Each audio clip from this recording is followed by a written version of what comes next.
Hello, everybody. It's a Wednesday. That means only one thing. It's time now for Supernatural News and Parashare right here on the best in paranormal podcasting. This is Darkness Radio. I'm your host, Tim Dennis. And along with me, I have my co-hostess today. She is the queen of our paranormal. She is the our sister of our supernatural. She is the grande dame of our ghoulish show here. Ladies and gentlemen, here she is, the mistress of Michigan herself, Mallie Fox. Hi, Mallie. Hello. I'm running out of misnomers. I know, but I like it. I'm trying. Keep using the same ones over and over again. That's fine. Yeah, I'm trying. I'm pulling out my thesaurus as we speak. Ways of introducing it. Younger generation's like, a what?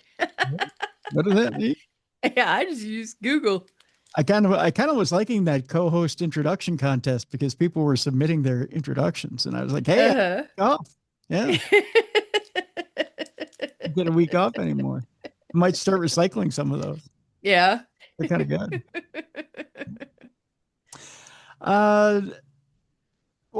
Anything new in your world? Launch off? I'm trying to think. I don't think so. No? I've just been busy. Yeah. Yeah, just the holidays, just trying to keep my head on straight. How about you? Same. Mm-hmm. Proud of my boy JJ. That's all. That little guy is growing up here in Minnesota. 2 straight wins. JJ. Stop. I mean, he looks as awkward as a baby bird throwing that ball, but by God, yeah. Oh. Yeah. But, don't have a chance in hell at sniffing the playoffs. I mean, they'll all be at home watching the playoffs this year, but. Mm-hmm. But yeah. The Christmas Day game is Fox, is Minnesota and Detroit on Netflix. Oh, I did not know that. And it's here in Minnesota. It's a complete whiteout game. The Vikes are wearing their winter whiteout uniforms. So. Oh, okay. Yeah, and everybody at US Bank Stadium is supposed to wear white. So. Okay. It'll look like it'll look like the gods spooged on US Bank Stadium. That'll be fun. That'll be fun to show a national audience. I like it when the Lions wear their black.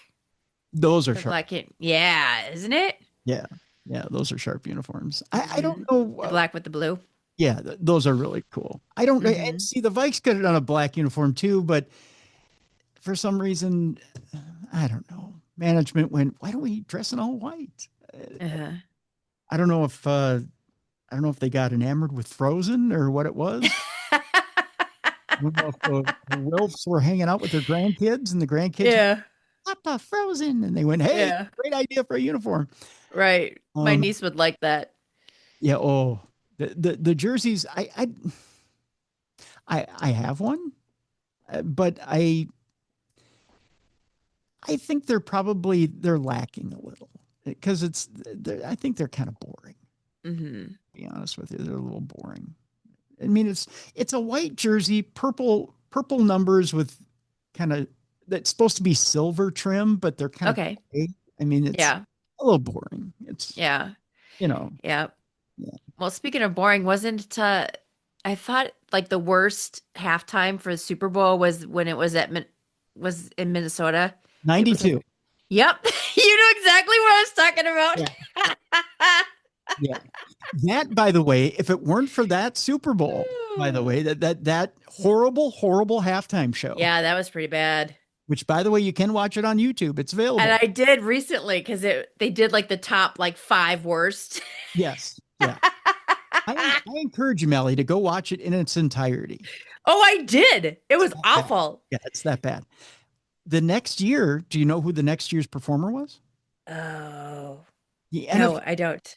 The NFL got such backlash from that halftime show that it was the worst in NFL history.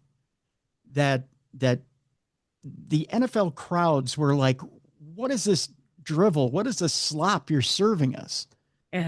We can't do another year of this. That the NFL went, oops, sorry, King of Pop, Michael Jackson, here you go. Oh, okay. It was that violent of a turnaround. It was that much of a 180 that they said, okay, we're sorry. Here's Michael. And that's what got the whole year after year big Super Bowl performer going, was our huge fumble here in Minneapolis. Gotcha.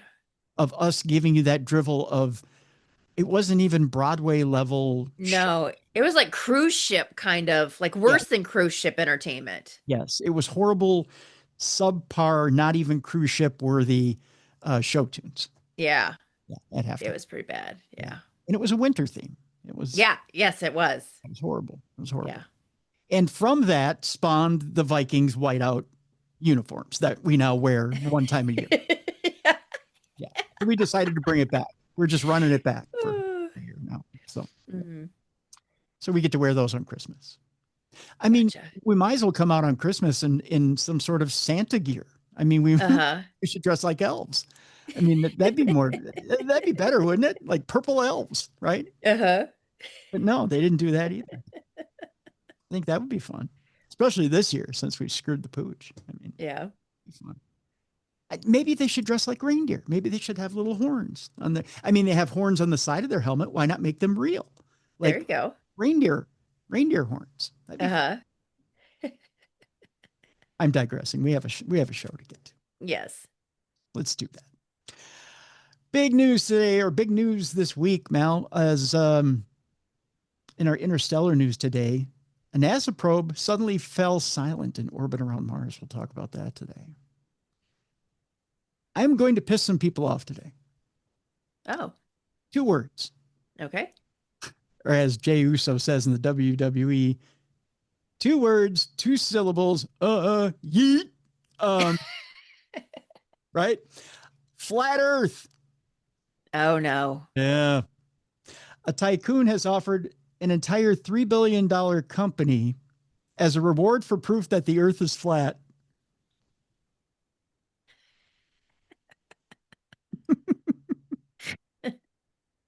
Yeah, we're going there today. We're going there today, my friend. We are talking flat Earth and how you could potentially pick up a whole company if you can prove this whole thing is just a disc. Right. Yeah. We'll also talk about why we're enamored with the flat Earth theory. You've seen this McDonald's AI Christmas ad? I don't think so. It's under fire. The creators are trying to defend it. We'll talk about that in AI news. It drives me nuts. Okay. It's one of my huge pet peeves. We have a couple of near-death experience stories as well today, which are quite intriguing. So we'll dive into that today as well. And there's further evidence that points to giant columns beneath the Pyramids of Giza. This has been quite the story for quite a while. LiDAR has said there's something under there, but now there's further evidence. So we'll talk about that as well. And your palate cleanser today. Never invite those filthy animals to a party. You never know what'll happen. Okay. All right. All right. So we're going today on today's news. But first, a mystery as NASA probe suddenly fell silent in orbit around Mars. A spacecraft that has been in orbit around Mars for over a decade has suddenly stopped communicating. It's known as MAVEN, or Mars Atmosphere and Volatile Evolution. They took the E in the end off evolution to make it MAVEN. They were stretching a bit. You got it. The spacecraft, which launched in 2013, has spent more than 11 years analyzing the planet's atmosphere and ionosphere. Things had been operating normally when on December 6th of this year, its signal was lost as it orbited behind the red planets, an expected and routine event of typically little concern at the time. When it was due to reemerge and reestablish contact, however, there was nothing but silence. NASA's Deep Space Network listened out intently as operations teams attempted to contact the spacecraft, but so far nothing has been picked up at all. Exactly why the probe would go totally silent when everything had been working correctly just a short time ago currently remains a complete mystery.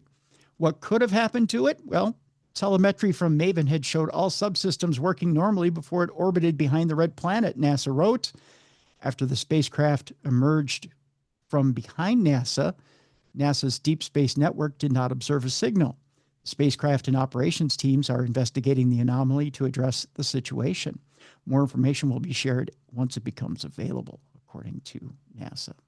Now, it could be something easy, like, electronics blink out, nothing is infallible. Right. Or it could be something unexplainable, like aliens. Maybe a meteor crashed into it.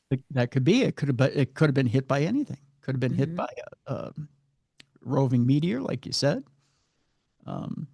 Anything could have happened to it, right? Could have been charged up by some sort of electronic interference. Anything could happen at this point.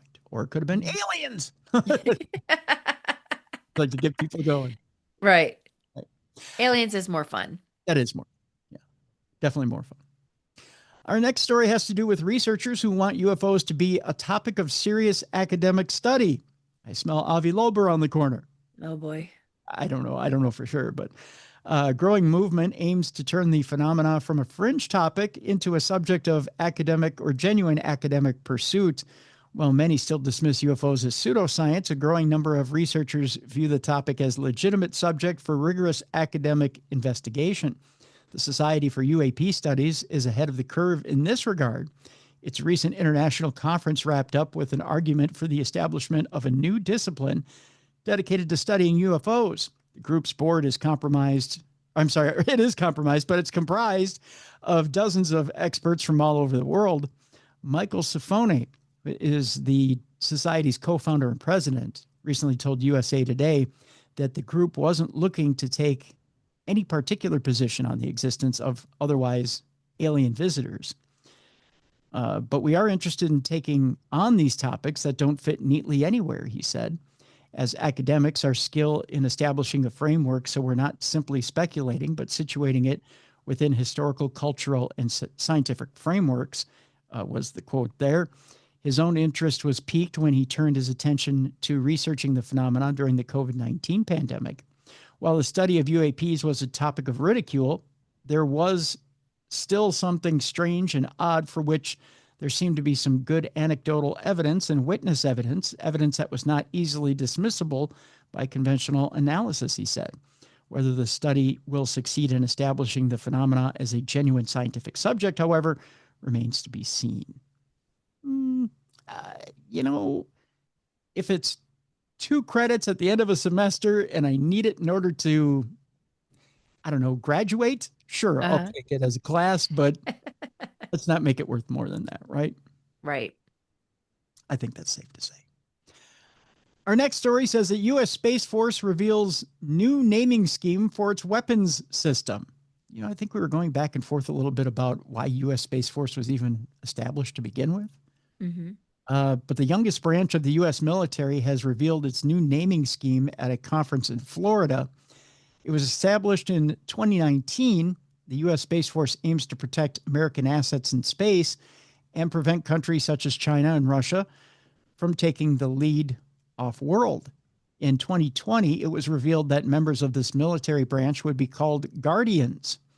And now the Space Power Conference in Florida, the Chief of Space Operations, General Chance Saltzman, if you were to tell me you would pay me $3 billion to tell you who the Chief of Space Operations was, I wouldn't be able to tell you.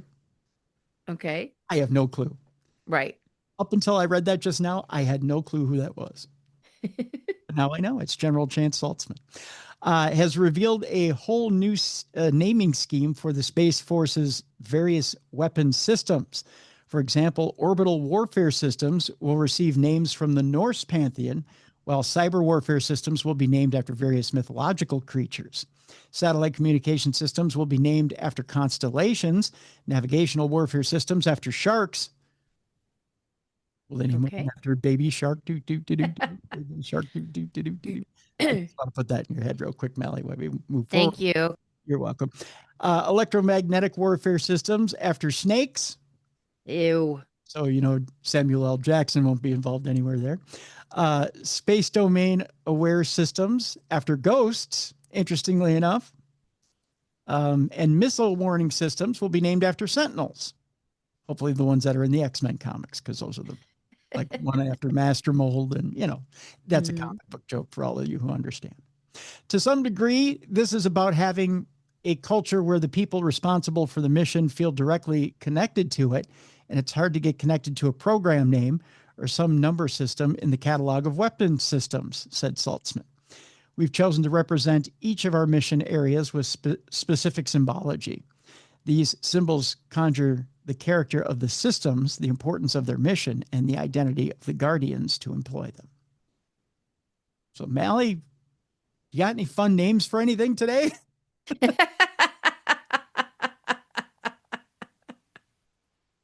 It seems weird that they would just name the entire weapon systems after what they've named them after, but okay. I don't know why they feel the need to announce it to us, but.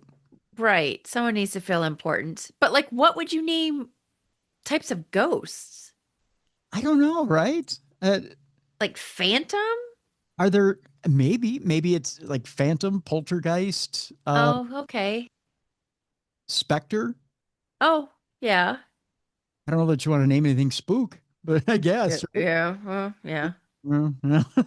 We're both like, eh. that could take a left turn somewhere. Yeah. But yeah, I guess there's not too much you could name there, but there's a little bit. Yeah. Yeah, but I guess there's a few things. Or are there famous ghosts? You know, like Lincoln's ghost? I don't know. Maybe there's, I don't know. Washington's ghost. Yeah, Washington's ghost. Yeah. The spirit of Teddy Roosevelt. I have no idea. Yeah.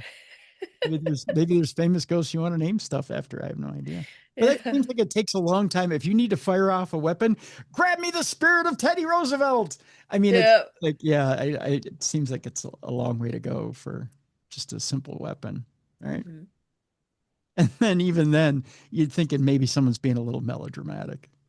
You're like, why am I grabbing you the spirit of Teddy Roosevelt? Because he speaks softly and carries a big stick? I mean, you know, that was a long way to go for a joke, wasn't it? Just a tiny bit. A little bit, yeah. Sorry about that. I'll apologize now. That's horrible. All right. I'll just go to the next story then. That one landed like a fart in church. We'll talk about this Russian politician or former Russian politician. If you thought that last joke was bad, this one's even. This former Russian politician says that the aliens who abducted him invented chess. What? Yeah. And if you believe that, I got a guy who named a weapon system after the spirit of Teddy Roosevelt. There we go. See, I brought it full circle. There we go. You're so talented. Actually, a former Russian regional leader and chess administrator, Kirsan, I believe this is Ilyumzhinov, claims that, my Russian's very good, but claims that he was once abducted by aliens, and having previously served as the president of the Republic of, I believe this is Kalmykia, in the Russian Federation, as well as the head of the Chess International Governing Body, FIDE or FIDE, Ilyumzhinov is perhaps best known these days for his controversial claim that he was abducted by extraterrestrials back in the 1990s. Well, he has told this story many times before, the tale was brought back into the spotlight recently thanks to an interview on Jesse Michaels' American Alchemy podcast. According to Ilyumzhinov, it all started in 1997 when, while standing out on the balcony of his apartment in Moscow, he was abducted by alien entities wearing yellow spacesuits. I don't know that I commend their color choice. I don't think I've ever heard of them wearing yellow spacesuits. Maybe they were somehow related to the whole Kill Bill movie. I have no idea. Yeah. He said, they put a spacesuit on me, told me many things, and showed me around. They wanted to demonstrate that UFOs do exist. I am often asked what language I use to telepathically talk to them. Perhaps it was on a level of the exchange of ideas. In the recent interview, Ilyumzhinov elaborated on the conversation that he had with the aliens, noting that they had wanted to convey peaceful intent. He claimed that they had told him that the Earth had previously hosted 5 intelligent civilizations, that the aliens themselves had created the human race, and that they had also invented the game of chess. Okay. All right. I want to know who invented Parcheesi, because that's a hell of a game I never play. I was going to say, I've never played that game. No, it completely turns me off when I think of it. Mm-hmm. He also maintained that the aliens had not conveyed to him any political or military knowledge, and that he had not been told about events that would come to pass in the future. Unsurprisingly, Ilyumzhinov's story had been met with some considerable skepticism over the years, but to his credit, he's always maintained that everything happened exactly the way that he described it. Was he really abducted by aliens that night all those years ago, or did something else happen? All things considered, we probably will never know. Sure, the yellow spacesuits seem a little weird.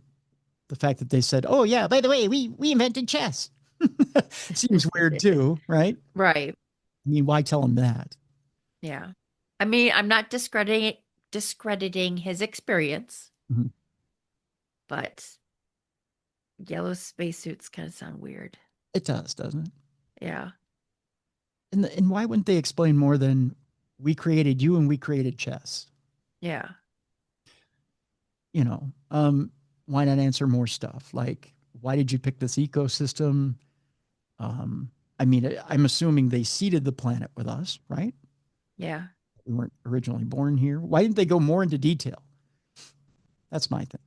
Yeah. I don't know. Just bizarre. All right. Next story is a trigger warning. If the words flat earth get you riled up, I'm going to give you a few seconds to leave the room or to fast forward into the file. The next few minutes are not going to be your most favorite minutes of the podcast. And I will give you 5, 4, 3, 2, 1. Okay, you've been warned. We're going to launch into the story now. There are no 2 words that rile up our audience more than the words flat earth, Mallie. Learned this over the years. You say the words flat earth, you either get, yes, I knew it. I knew that the earth was flat, or you get this response. Dude, fuck you. Yeah, basically. Those are the 2 responses, right? It's either one or the other. I've never known anybody to go, yeah, I'll sit and listen for a bit. Why not? I'll keep an open mind. No one's ever told me that. I don't know why. I can sit and listen to these theories and go, yeah, but I don't buy it. You know, I can remain calm during this. I don't know why people don't remain calm during this. What is it? Patience. Yeah. Is it like going to the circus and the clown pinches your nose? You just want to either punch him or you're like, it's just a clown.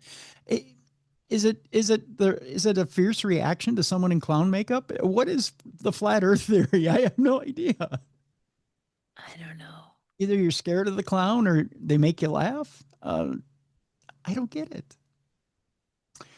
Well, let's go on and we'll read the story, and then I'll let you guys yell at me by email. A tycoon is offering an entire $3 billion company as a reward for proof that the earth is flat. Space photos. We're done, right? True. 76-year-old billionaire Tim Boyle has challenged flat earthers rather, to take a photo of the void at the edge of the world. Ooh, I like how he's thinking. So in other words, go to the edge of the earth, where what you think is the edge of the earth. Take that photo. Take that photo of the void at the edge of the world. Show me where it falls off. Got a $3 billion company for you. Yeah. Show me where there's no horizon line. Those who believe that the earth is flat, despite overwhelming, incontrovertible evidence to the contrary, have been offered another opportunity to prove their case, courtesy of Tim Boyle, the billionaire CEO of Columbia Sportswear Company. Oh. You're going to inherit a hell of a company if you can prove this. Yeah. Yeah. The challenge, which he refers to as Expedition Impossible, tasks flat earthers with the unenviable task of venturing to the very edge of the world to capture photographic proof of the infinite void that some people believe exists there. I like this guy's sense of humor. Uh-huh. The reward for doing this, you get control of Boyd's, or Boyle's rather, you get control of Boyle's entire $3 billion company. Go for it. Yep. Why not? The message is for flat earthers, he said. You guys claim there's an end to the earth. Well, just go snap a picture, send it to us, and you get the assets of the company, all of it. No paperwork, no lawyers, no catches. No, I want the paperwork. If I get that picture, I want the paperwork. Right. I want proof I own the company. No, I have your assets. Of course, the challenge is intended to be more of a tongue-in-cheek promotional exercise than a genuine contest. Obviously, there's no edge of the world to photograph. Even so, it's possible that someone will actually attempt it. Last year, Pastor Will Duffy took a group of flat earthers to Antarctica in order to demonstrate to them that there wasn't a giant wall around the edge of the world. I wonder if any of them were stunned. I don't know. The group ended up having to eat humble pie when they got there and discovered the truth. Whether or not something similar will happen if anyone actually tries to claim Boyle's $3 billion prize, however, remains to be seen. Tell you what, there is a video of Boyle's challenge attached to this article. I will post it in the description of this program so you can see Mr. Boyle's challenge. It's quite hilarious. Yeah. Just a little something to brighten your day. For those of you who let's just say, get a little upset when it comes to flat earthers. It'll make your day. Mm-hmm. Makes me quite happy. All right, we're going to take a break. When we come back, we're going to talk about the whole McDonald's AI ad. Speaking of things that get you upset, that one gets me a little upset. So we'll talk a little bit about that because I just feel the need to weigh in. A creepy video shows a ghostly vanishing face in a car in Argentina. Ooh. Yeah, we got that story on the way. We got a couple near-death experience stories on the way as well that we will talk about. That's coming up.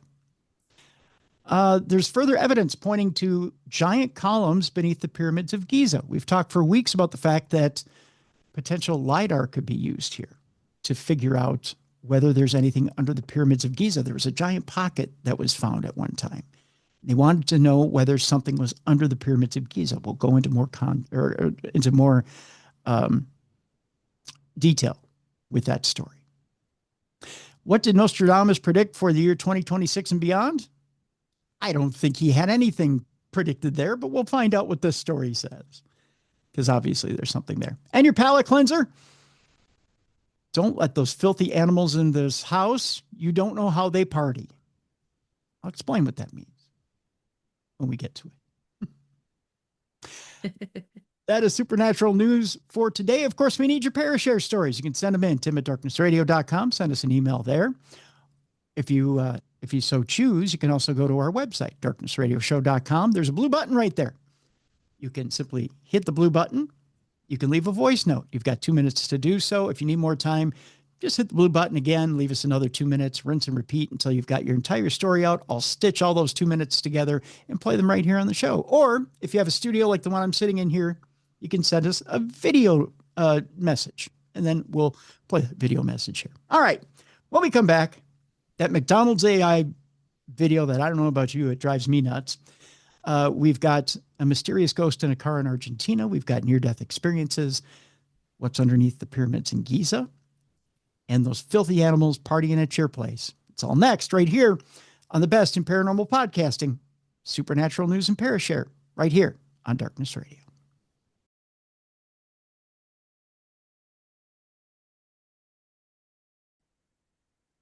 Welcome back to the best in paranormal podcasting. This is Darkness Radio on a Wednesday.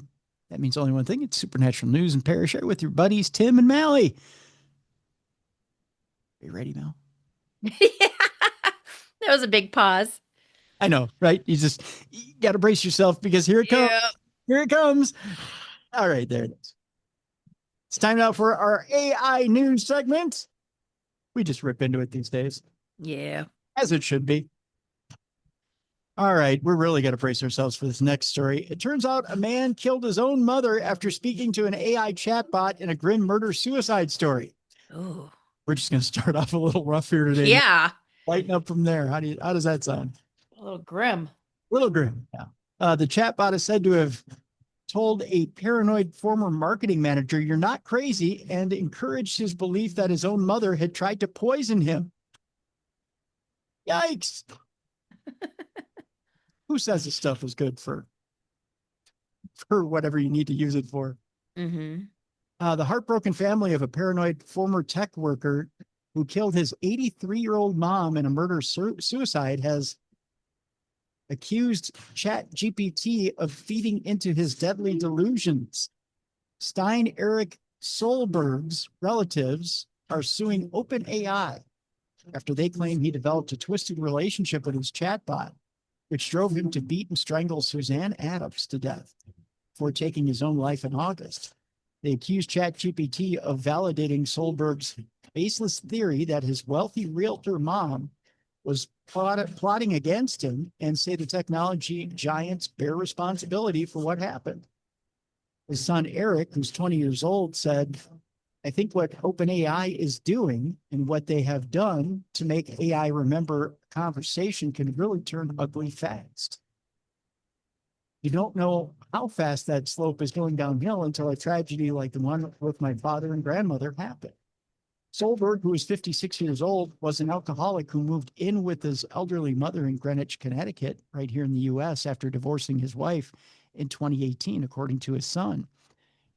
Eric, who lived with his mother in Texas, said his relationship with his dad had improved, and they spent Thanksgiving together last year when he remembers discussing ChatGPT for the very first time. Solberg called the chatbot Bobby, claimed that ChatGPT told him he had a divine purpose, Eric said. Well, that's always dangerous when your chatbot is telling you have a divine purpose. Yes. Yeah. He told the Wall Street Journal it was evident that he was changing, and it happened at a pace that I hadn't seen before. It went from him being a little paranoid and an odd guy to having some crazy thoughts he was convinced were true because of what he had talked to ChatGPT about. Solberg's YouTube page includes hours of him scrolling through conversations with the chatbot. It told him he was not mentally ill and that his suspicions of a conspiracy against him were correct. Yikes. Yeah. Yeah. He allegedly told the bot weeks before the murder-suicide, "We will be together in another life, in another place, and we'll find a way to realign because you're going to be my best friend again forever." Ah. Yikes. That is scary. Yes, very much so. He mainly used the bot as a sounding board to determine if his mother was trying to harm him. In another chat, he said his mom tried to poison him by putting a psychedelic drug in his car's air vents. Boy, that's a new level of delusion. The Wall Street Journal reports that the bot responded, "That's a deeply serious event, Eric, and I believe you. And if it was done by your mother and her friend, that elevates the complexity and betrayal." Oh Oh, my God. that is scary. Yes. OpenAI, the parent company of ChatGPT, told the Wall Street Journal the platform had encouraged Solberg to reach out for professional help. At what point, when it's telling you that your mom is, or it's going along with the delusion that your mom has been doping you through air vents? Yep. At what point does it go, "Oh no, it's all just a dream, Eric. Hey, you Mm-hmm. should go get help"? I highly doubt it. You know? Uh-huh. He thinks OpenAI is trying to defend itself, and it's doing a bad job at that. Right? All right. Meanwhile, I'm sure a lot of you have seen that slop they call the McDonald's AI Christmas ad. You I know, don't think I have. you haven't? I don't think so. Ugh. First of all, I think it's the one with the McRib. It's got No, I don't think I have. rib sleigh. Mm-mm. That's the one we're talking about. That one, there's three of them that I really despise. I won't use the Okay. word hate. I'll use the word despise. There's that one. There's a McDonald's one. There's the Coca-Cola one. Second year in a row, which when it's on my TV, I want to throw something through it. And there's the Xfinity one that's only going to be on for a certain amount of time with the bunnies. Okay, I've seen that one. Yeah, for the 5 for 50. Yep. Or the 5 years for $50 Yep. with the bunnies. And it's got the catchy tune that you probably sing in your sleep now. And I'm not going to sing it for you. All three of them. I want to throw something through my TV and see it. McDonald's AI Christmas ad is under fire. Creators are defending it, saying that they hardly slept for weeks writing prompts for it. Oh, you poor guys. US-based ad agency TBWA partnered with an international team of AI specialists and production company to create the ad for McDonald's Netherlands. Fast food giant McDonald's is facing backlash after releasing an AI-generated Christmas ad. The studio behind the ad said they hardly slept for weeks while creating the ad. You poor guys. US-based ad agency TBWA partnered with an international team of AI specialists and production company, The Sweet Shop, to bring the McDonald's Netherlands AI-generated Christmas ad concept to life. According to the online site Culture Crave, the team said they were up for weeks writing AI prompts and refining the shots. On the development, the Sweet Shop CEO, Melanie Bridge, was cited as saying the LLB online AI didn't make McDonald's Christmas ad. We did. Bridge defended the advertisement, noting that the script was designed for AI, not as a gimmick, but by producing it live action would have required a huge budget. So spend the money. You're McDonald's. Mm-hmm. It's not like you're running out of money. Exactly. It's not like you're going bankrupt. When McDonald's Netherlands came to us with a comedic Christmas campaign. Okay, so this is a Netherlands. It's not the McRib one I'm thinking of, but a different one. When McDonald's Netherlands came to us with a comedic Christmas campaign made entirely with AI, it felt like a great challenge. From day one, we knew this couldn't be an AI experiment. It had to feel like a film shaped by directors. The fact that the medium happened to be AI was almost incidental. Craft was the point, the CEO said. Following the release of the advertisement, the fast food chain is facing public backlash as viewers remained divided on AI-generated content.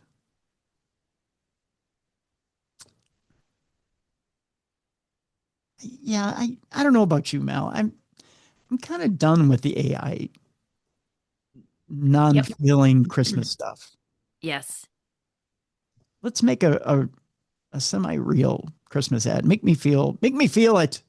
I mean, I know that sounds bad. It sounds a little dirty too. Let's be nostalgic. Let's go back to the 80s and 90s Yeah, for the Christmas commercials.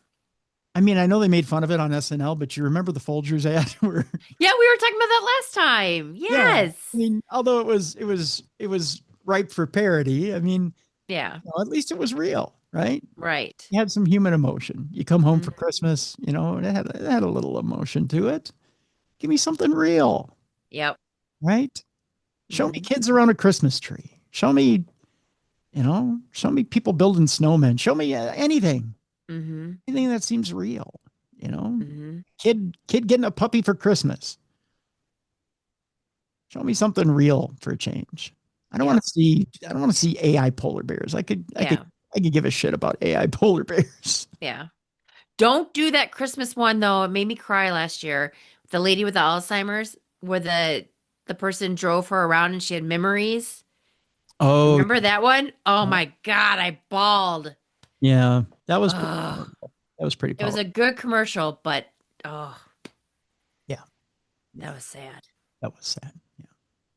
Well, good, but it was sad. Yeah. Yeah. There's different emotions, I guess. Yes. Yeah. Or, maybe hey, here's a good idea. We'll leave you with a good idea, and then we'll move on. Mhm. Um, Soldier coming home Okay. and welcome home and Christmas lights. Very good. How about some ice skating, some hot cocoa? Yeah. No one goes skating on ice anymore. Well, the ponds don't freeze anymore. Yeah, I that's feel true. like Yeah. because I remember like driving in a car across Lake Minnetonka going from Excelsior to Wyzetta. Mhm. And you can't do that anymore. Right. No, no, yeah.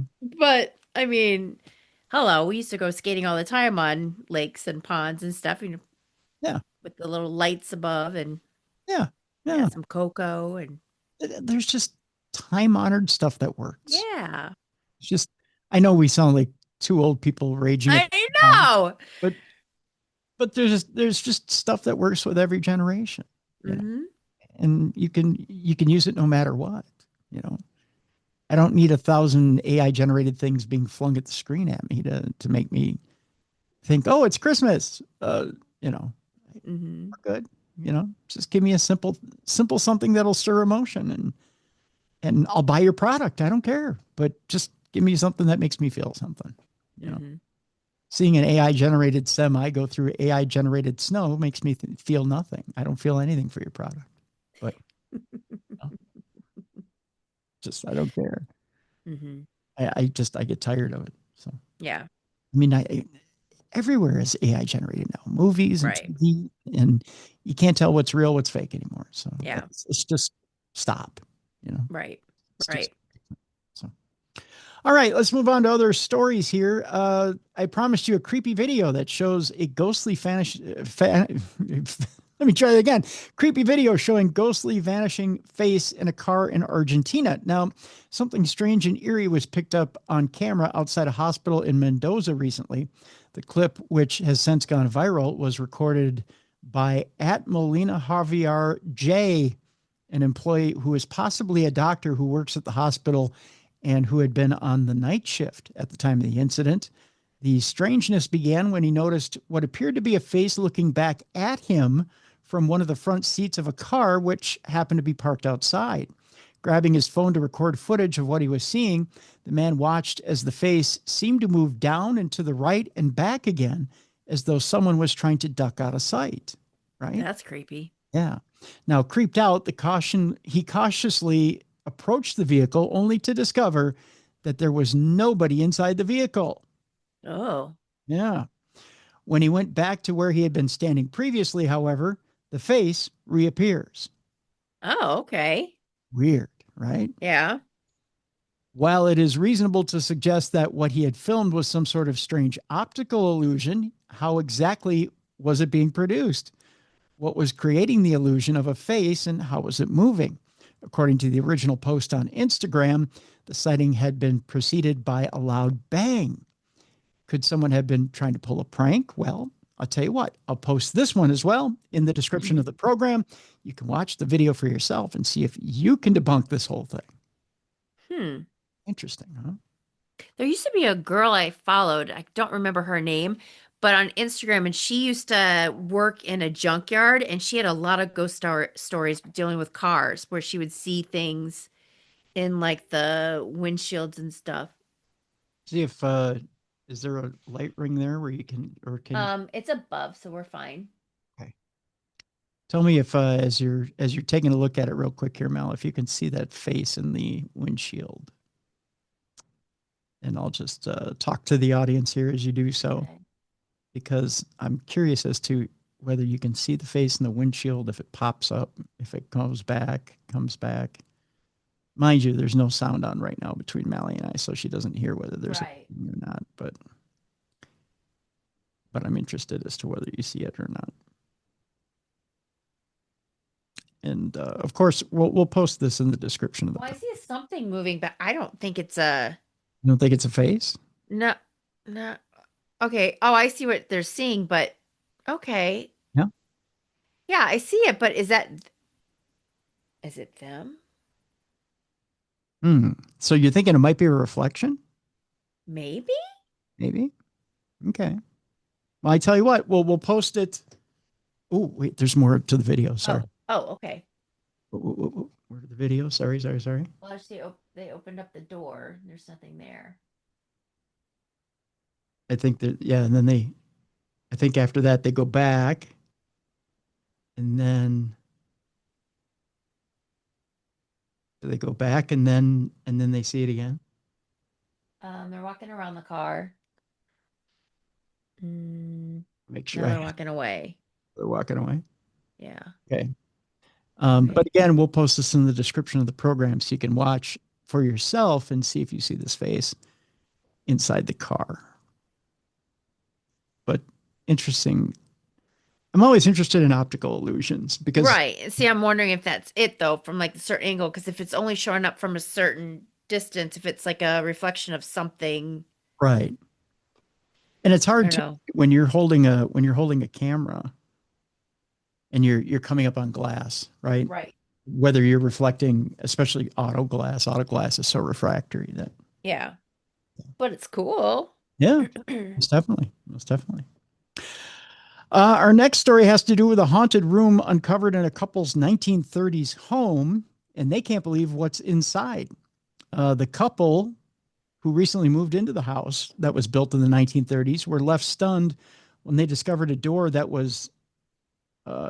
they were convinced led to a haunted room. It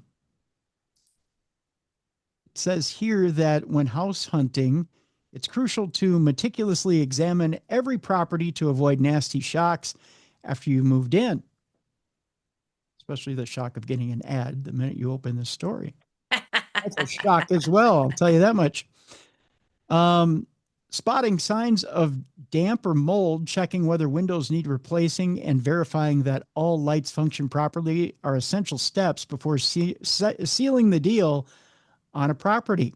However, certain details can only be verified once you've submitted an offer and obtained crucial documentation, including floor plans, land registry records, and more. For one example, and for one couple, an extraordinary discovery awaited them only after they settled into their home and began renovations. In a TikTok clip, the pair revealed that they'd recently relocated to a 1930s built property. The house featured drywall that they were keen to remove in order to reveal the original brickwork beneath. But as they started stripping it away, they stumbled upon something remarkable. Now, what did they find? Well, the duo, who go by Goldenberry on social media, uncovered a door that they insist no one knew existed. They maintained the door hadn't been disclosed during the purchase process, and they're convinced even the former owner was unaware of its presence. Despite being certain the door must be haunted, as they put it, they chose to open it regardless and were stunned by what lay behind it. A follow-up video captures the moment that the couple finally managed to pry the door open after considerable effort, as it had been jammed shut following decades of disuse and lacked a handle. Behind the door, though, wasn't the spine-chilling haunted chamber that they had braced themselves for. Instead, the pair stumbled upon an additional bathroom that had been shut away for years. Oh. Yeah. They just got an additional loo out of the deal. So shouldn't you pay more for that, though? Hey, it's an extra. Yeah, that adds value. Yeah, there's additional value to the house. So I would keep my mouth shut on that. No, I wouldn't say anything to the realtor. Probably end up paying more for the house. Right? All right. We're going to get into a pair of near-death experience stories. I'm always fascinated by what people see in a near-death experience. Some people see the, quintessential near-death experience, light, tunnel, relatives, everything's okay. And then boom, they hit them in the head and they're back in their body. Yep. However that works. I don't know, The thought always, I remember a long time ago, this guy, he had a near-death experience and he said it was like being in one of those, like the early on scuba diving outfits, that big metal thing for the helmet. Yep. And he said it was like that. And that was like his rendition of hell. Yeah. Like he couldn't, it was so suffocating. And so whenever I think of that, that's my vision Really? of, yeah, that's what it always comes to mind when someone says near life or near death experience. And that's like their version of hell, is that guy's, of his experience with that hell of the, like because I have claustrophobia, or I'm Yes. claustrophobic. Yep. So, so to have that, yeah, anyway, that's what comes to my mind every time you talk about this. That's that's what I have of, Right. That's a that. legitimate worry. I mean, Yeah. I worry more for people who say they don't believe in anything when they die. Because Uh, again, I go back to John E.L. Tenney's story of not having anything. yeah, I remember that. Yep. Now, when he had his near-death experience and just experiencing nothing, and there was nothing as far as he could see. When he would reach out, he didn't see his hand. Right? Yeah, It that's was just freaky. nothingness, being part of a void and wanting to scream but hearing nothing. Um, and just being part of nothingness and nobody being around and feeling lonely, you know, Yeah. and Ugh, the just void. yeah, Ugh. just being part of the void, and not knowing how to get out or get away. That to me is just terrifying, Yes. just terrifying. Um, Hmm. and again, folks, if you don't know how that ends, just go to YouTube and look up John E.L. Tenney and near death experience, and you'll see the video. He explains how that all ends, and how he gets back into his body. But and Tenney is spelled Tenney.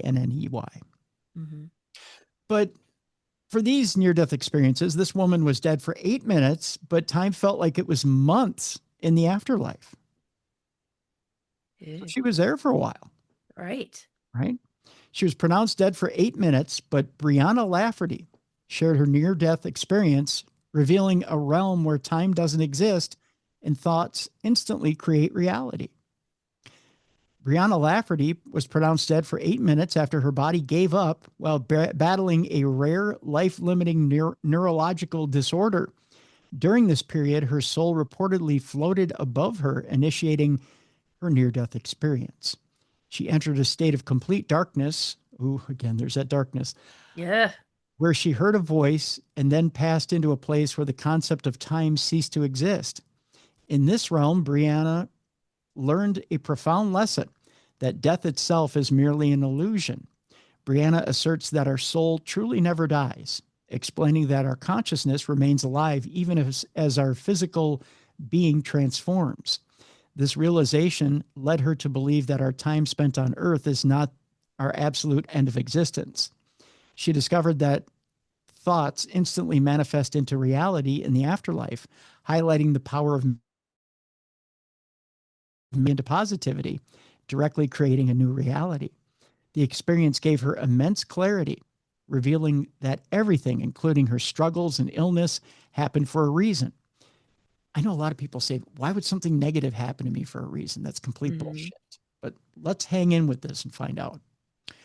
This profound understanding now helps her to accept life's events and go with the flow without anger or upset. Upon separation from her physical body, she felt fully alive, aware, and completely at peace without any pain. This detachment showed her how fragile and temporary the human physical form and experience truly are. In the afterlife, she experienced the beginning of everything, learned that the universe is made up of numbers, and encountered non human yet familiar beings.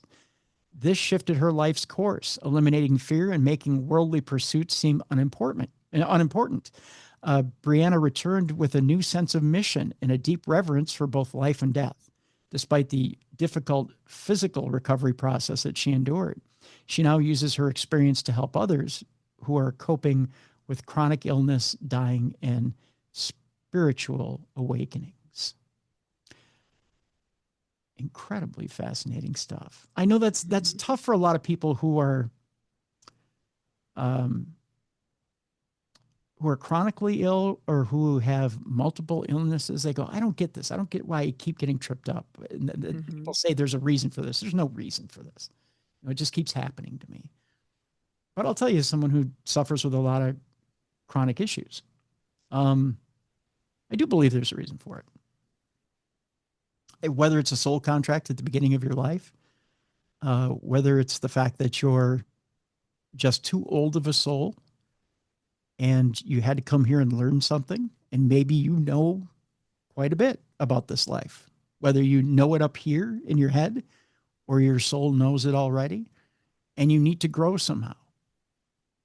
And you're not going to like this answer. But what the mind and the soul already know, the body doesn't. And you have to pay that penance somehow, right? Mm-hmm. Sometimes you have to pay that penance through the body. And you pay that penance through pain. It's not a good lesson to learn, but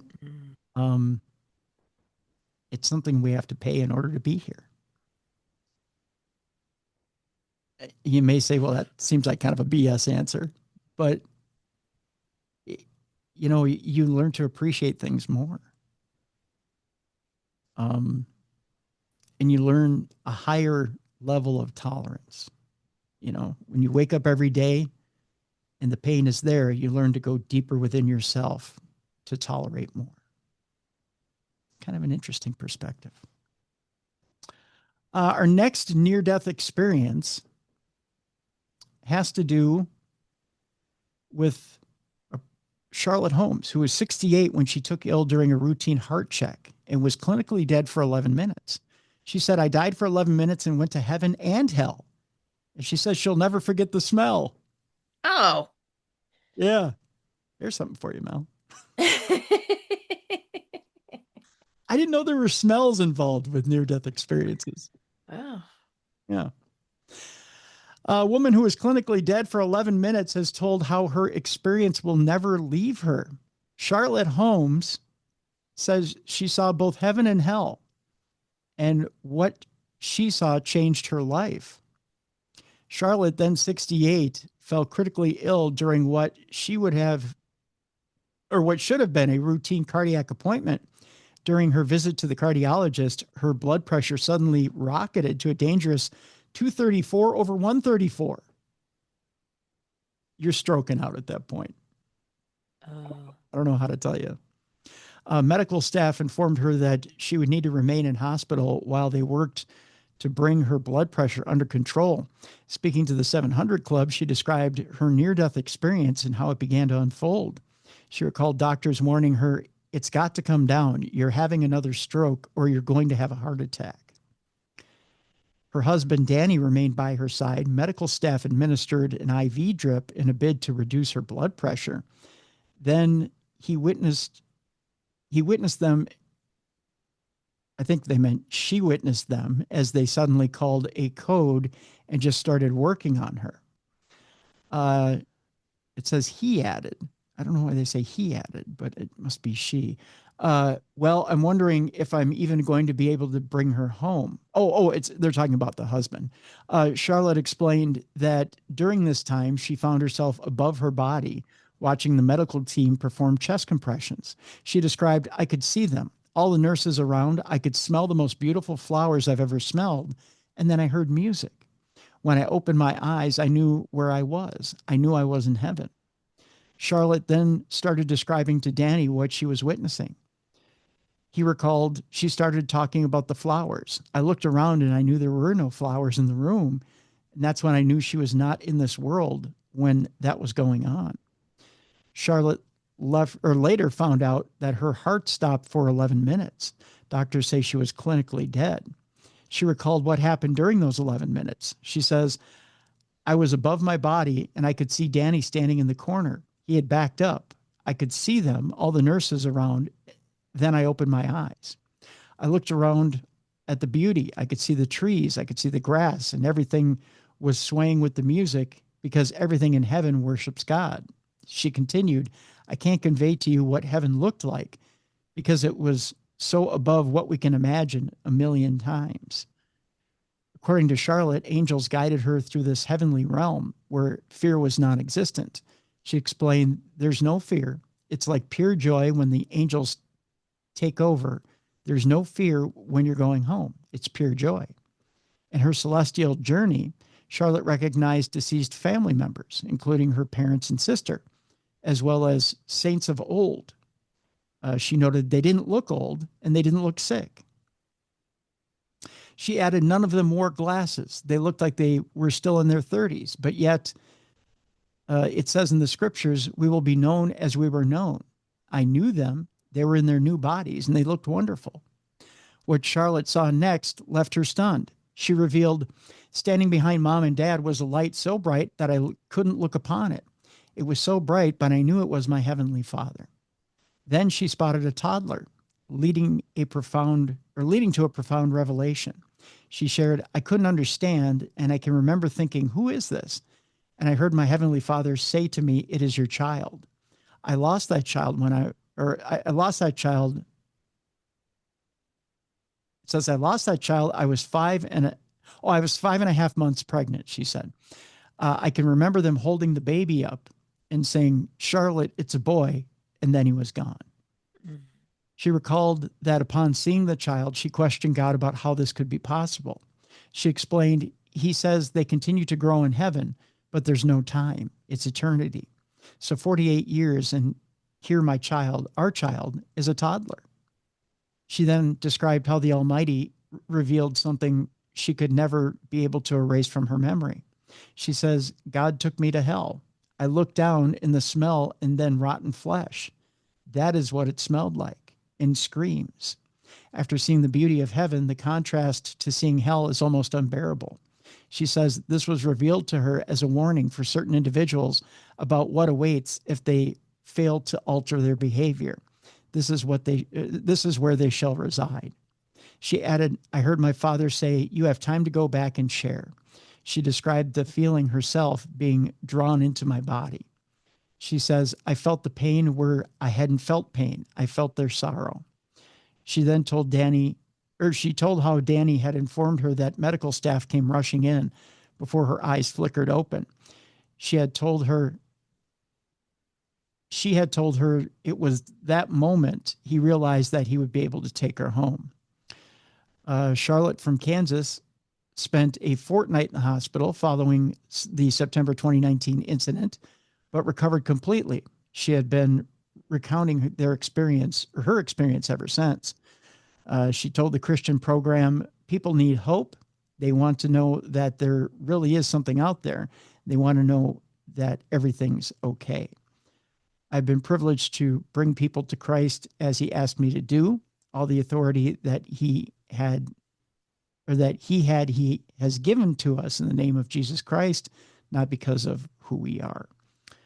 She added, heaven is more than you can imagine. I can look you square in the eye and tell you for sure heaven is real. Even though I stumbled over half that story. That's the story. It was worded weird. It is worded weird. It's yeah. There's a couple of weird sentences there.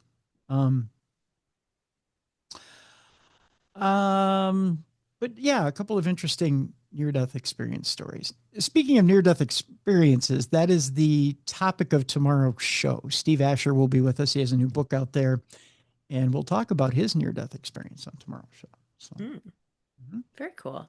Mm-hmm.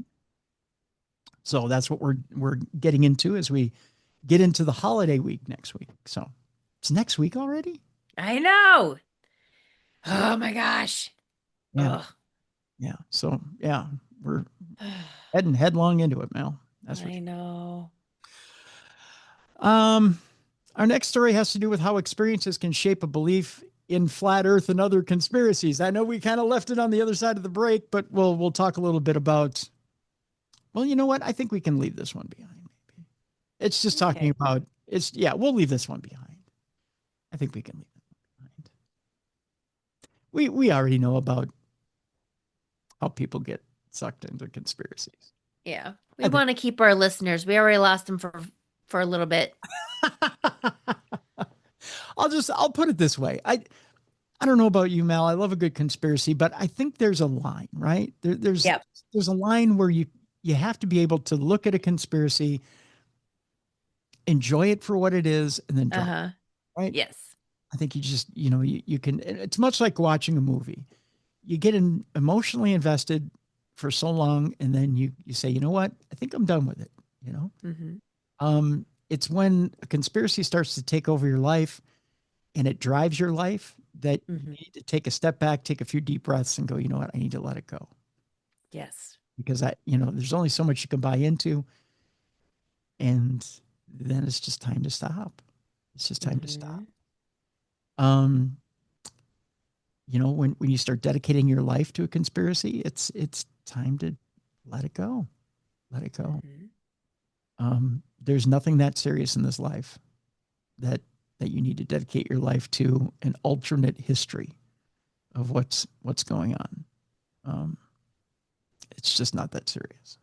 Yep. It's not that serious. All right.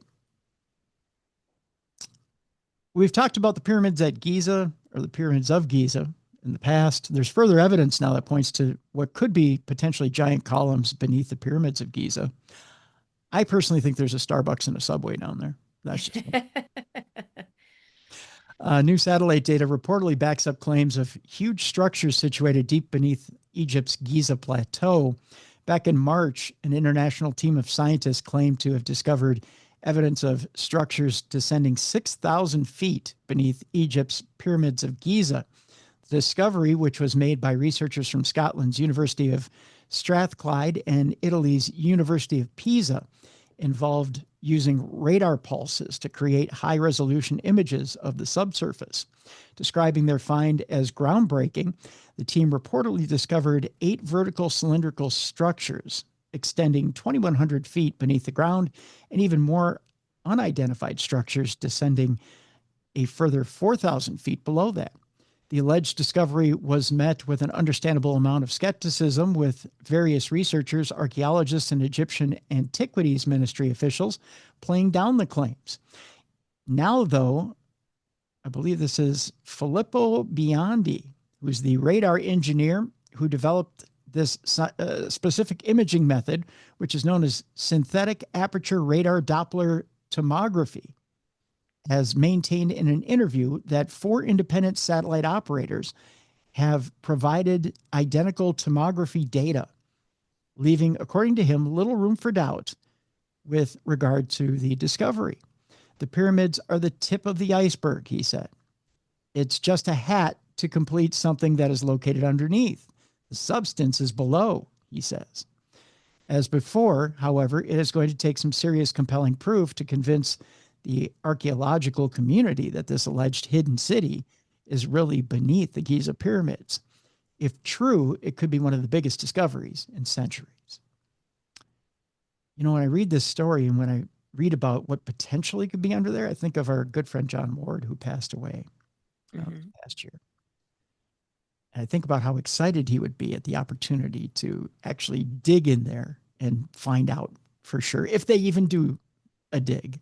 Right. To see if there was actually something in that Giza plateau.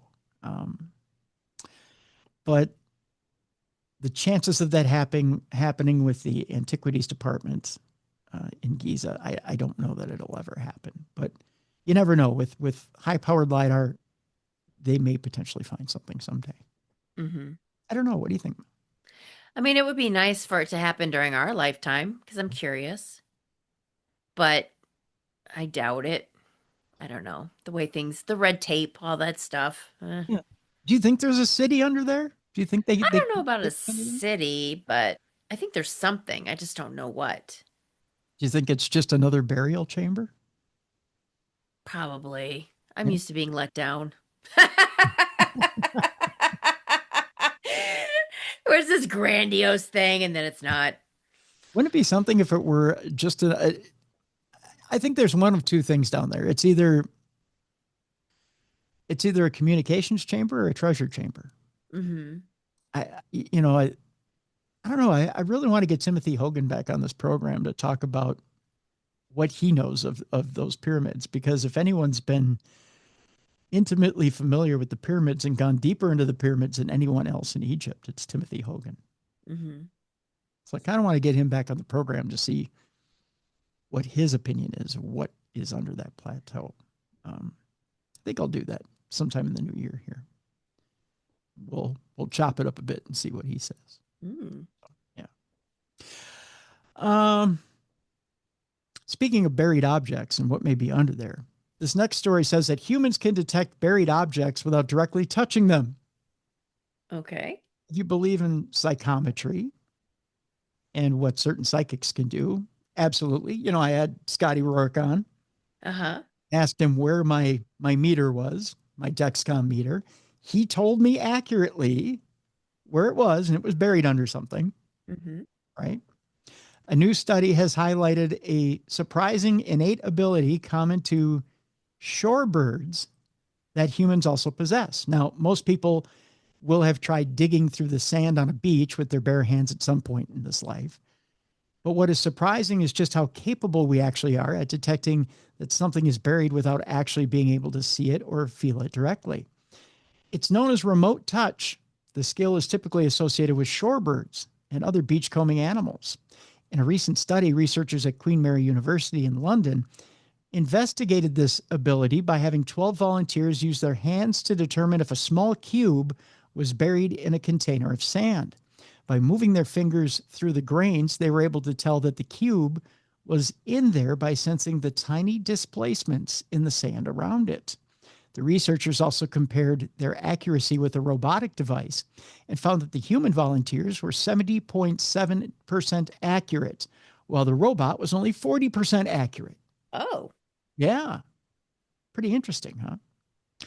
It's the first time that remote touch has been studied in humans, and it changes our conception of the perceptual world, what is called the receptive field, in living beings, including humans, said study co-author Elisabetta Versace. While our ability to find buried objects with our hands isn't particularly useful in most situations, the researchers have been looking at ways of using the study's findings to create more advanced robots with skills beyond what even our own hands can achieve. These insights could inform the development of advanced robots capable of delicate operations, for example, locating archaeological artifacts without damage, or exploring sandy or granular terrain such as the Martian soil or ocean floors. That, according to study co-author Zhengyi Chen. How about that? Which brings me to this point. Have you ever, as a kid, been digging in the sand at the beach and thought, I think there's a bottle cap or something nearby, and actually found one?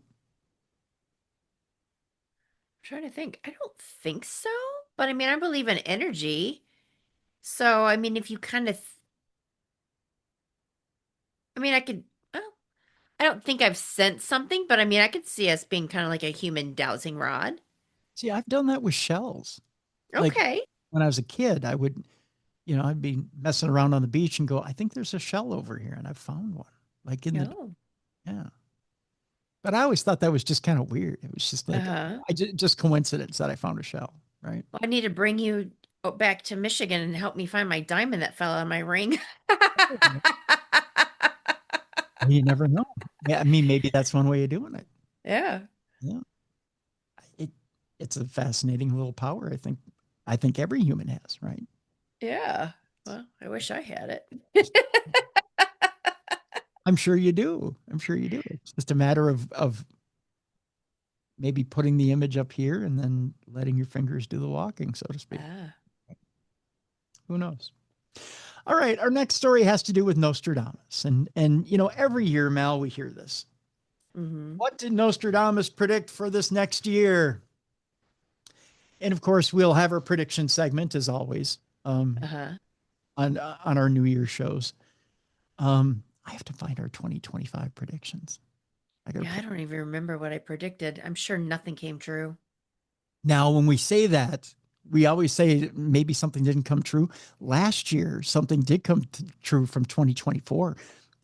I think, if I remember right, I think was it Jess or was it you? Somebody said something about the president being shot at. Oh, I don't think that was me. But somebody had said something about the president being shot at, and it came true.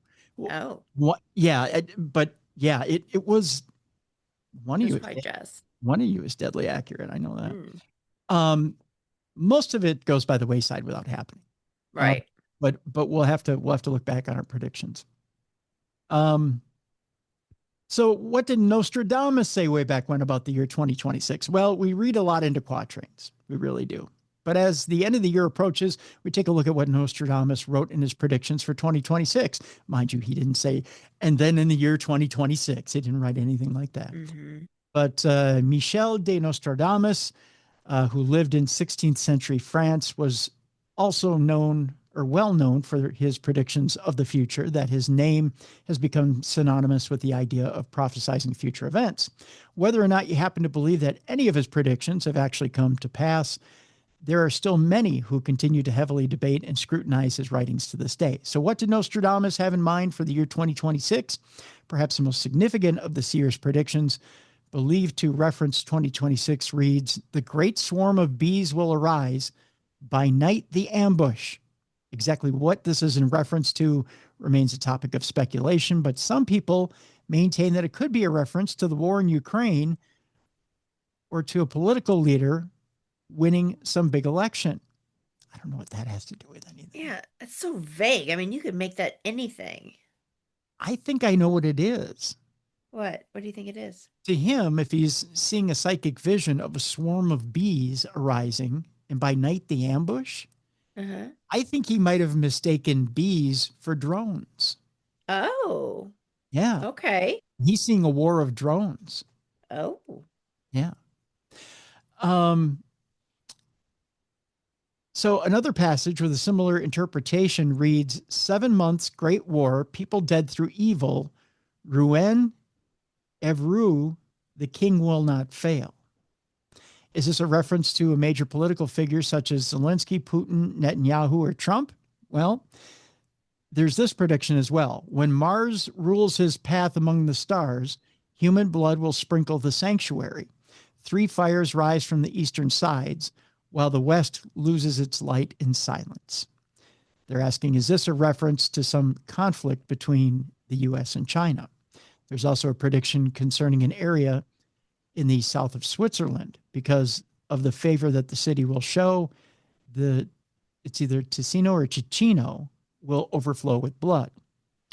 And finally, one more prediction that it seems is a little more positive than most. Shadows will fall, but the man of light will rise, and the stars will guide those who look within. Who is the man of light? We can only speculate. As always, of course, whether or not any of these predictions relate to real people or events remains open to interpretation. Yeah. So, yeah.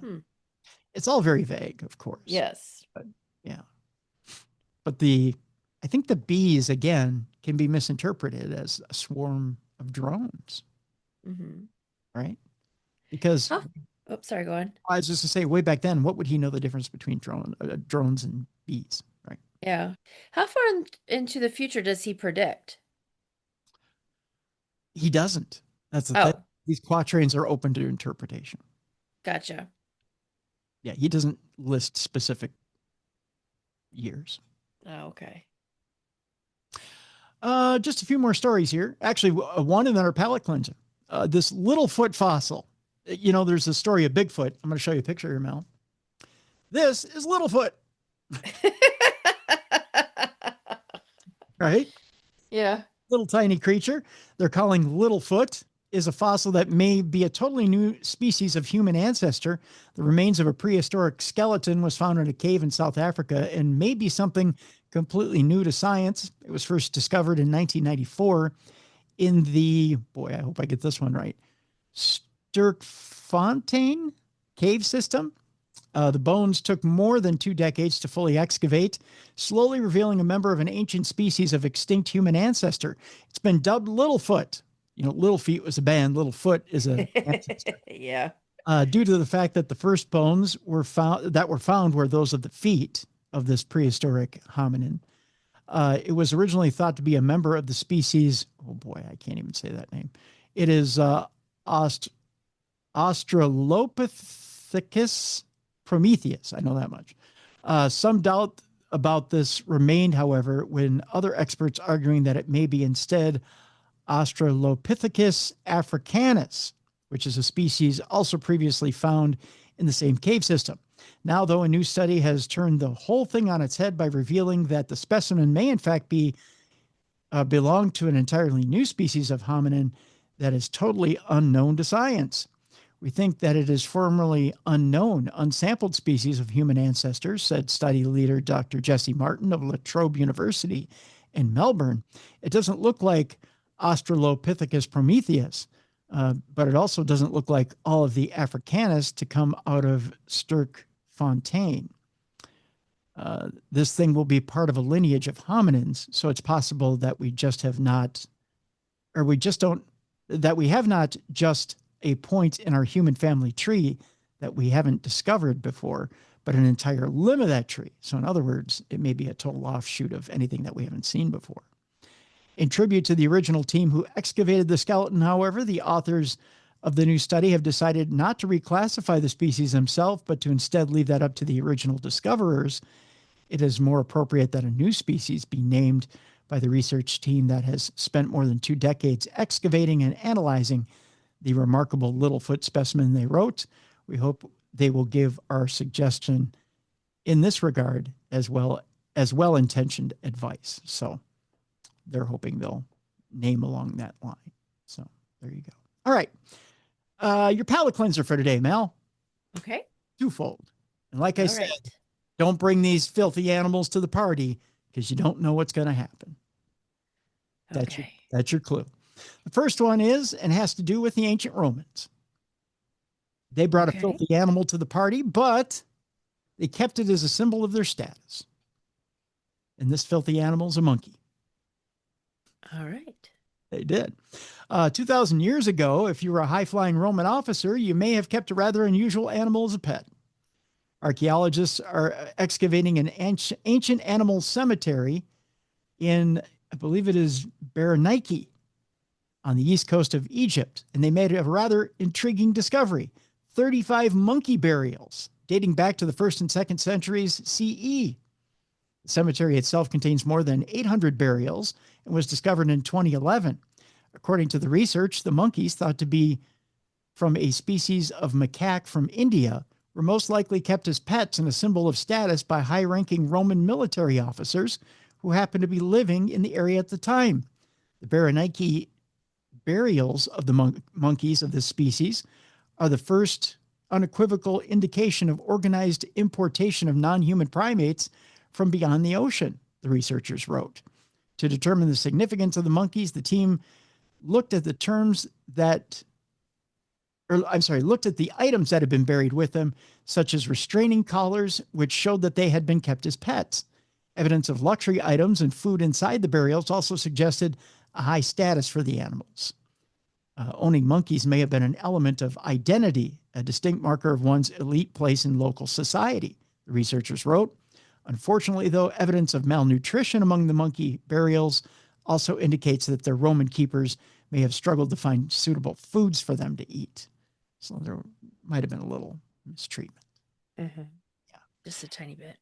Tiny bit. Taking them away from their natural habitat, it seems, was not without consequences. And the second, I think you're going to like this story. Okay.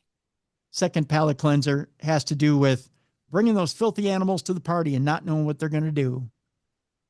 Some sneaky dogs let a horse and steer run amok in an Aussie lawmaker's living room. This is why you don't invite animals to the party. Okay. Right. We go to Sydney, where a lawmaker in Australia was left in utter disbelief. That's UDDER. Utter. Ah, got it. Right.